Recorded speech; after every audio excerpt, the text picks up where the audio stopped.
O que seria aquele livro, senão o testamento de Deus? Exatamente. João viu nas mãos do Altíssimo o testamento. E se o testamento ainda estava fechado, é porque a herança não havia sido dada. Porque de acordo com a legislação greco-romana, e como nós vimos naquele achado de Samaria, de acordo com o que era praticado também entre os judeus, a herança só era dada depois que o testamento era aberto. E para o testamento ser aberto, os 7 selos tinham de ser rompidos. A igreja não parecia digna de receber a herança.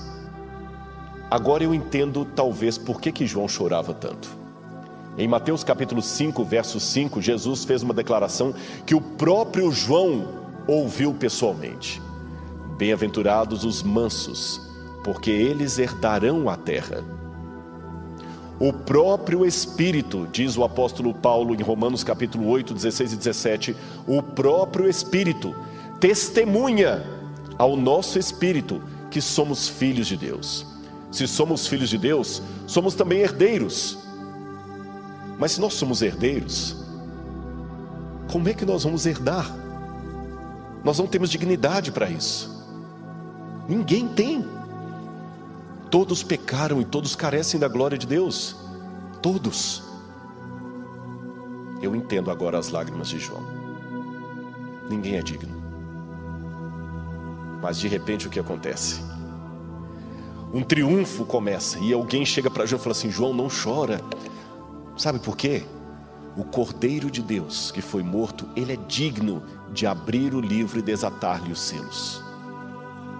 Romanos capítulo 8, versos 16 e 17. O próprio Espírito testemunha ao nosso espírito que somos filhos de Deus.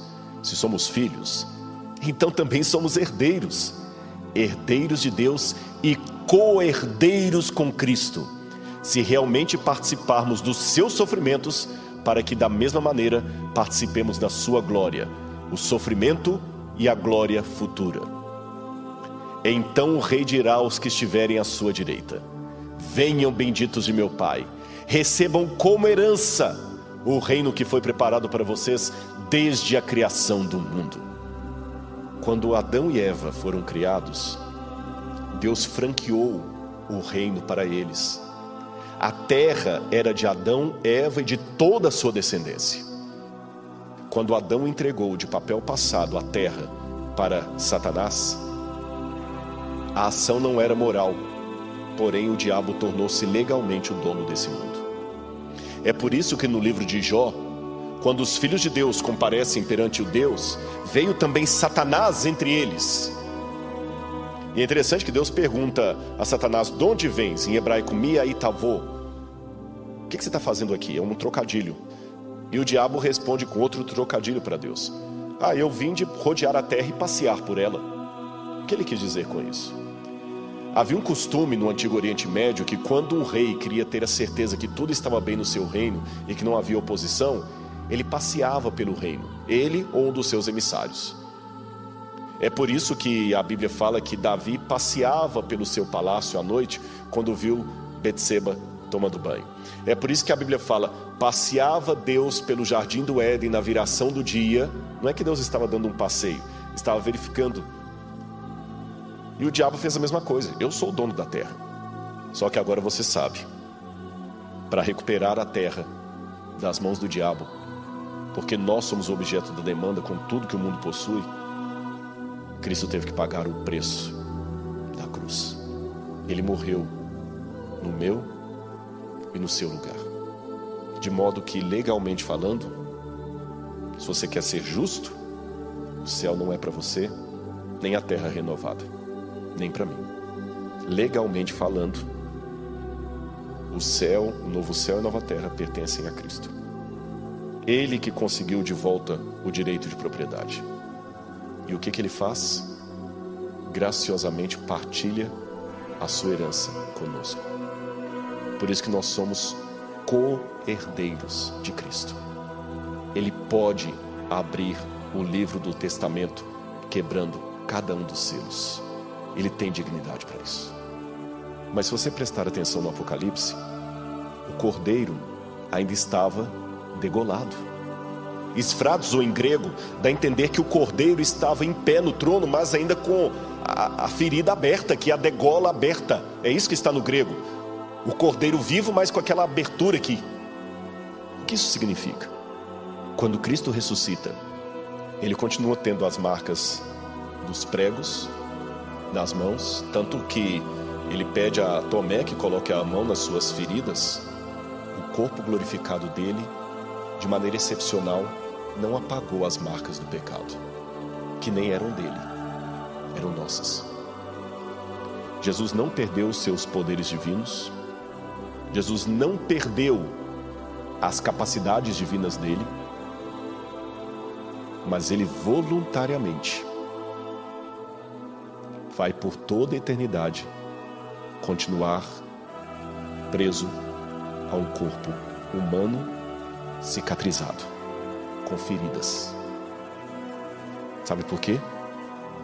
A diferença da cruz de Cristo é o que nós não vimos. Ele enfrentou a morte eterna. Hebreus fala que ele morreu a morte por todos os homens. Ele enfrentou a morte eterna. Em outras palavras, ele enfrentou o lago de fogo e enxofre. Quando ele falou na cruz do Calvário: Elahi, Elahi, lama sabachthani, Deus meu, por que me desamparaste? Jesus não estava só declamando um salmo com voz de frequência modulada.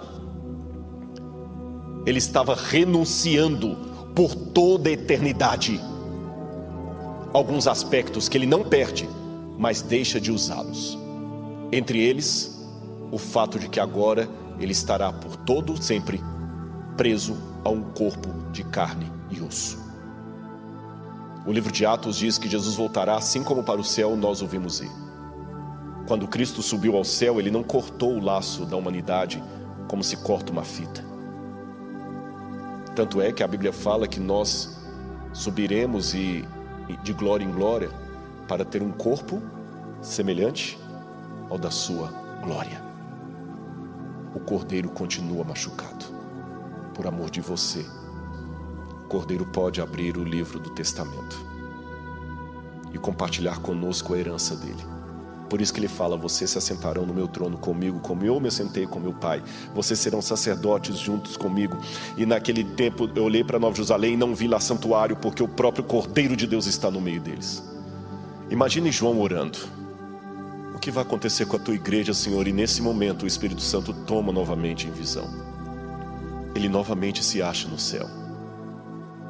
Já havia visto a cena do trono de Deus, dos querubins, e agora ele vê o livro selado com 7 selos, e no meio do trono um cordeiro, o cordeiro degolado. Ele se lembrou da cruz, ele se lembrou a origem daquela cicatriz que nunca sarava. Eis o Cordeiro de Deus que tira o pecado do mundo. Ele lembra quando João Batista falou isso. Ele era só um jovem. Ele se lembrou da cruz. E o ancião falou: esse Cordeiro venceu para romper os 7 selos e abrir o livro. E os anciãos animavam a João: calma, João, mesmo em meio a tudo isso, Deus estará com o seu povo. Aqueles que estiverem em Cristo vão triunfar. Não se preocupe. Mesmo que você veja um cavaleiro correndo para tirar a paz da terra, com uma espada na mão, muitas coisas vão acontecer. João se lembrara de Jesus falando em Mateus 24: haverá guerras e rumores de guerras, nação se levantará contra nação, reino contra reino, e haverá fome e terremotos em vários lugares. E João vê realmente o cavaleiro da fome. Calma, o Senhor ainda tem a história nas suas mãos.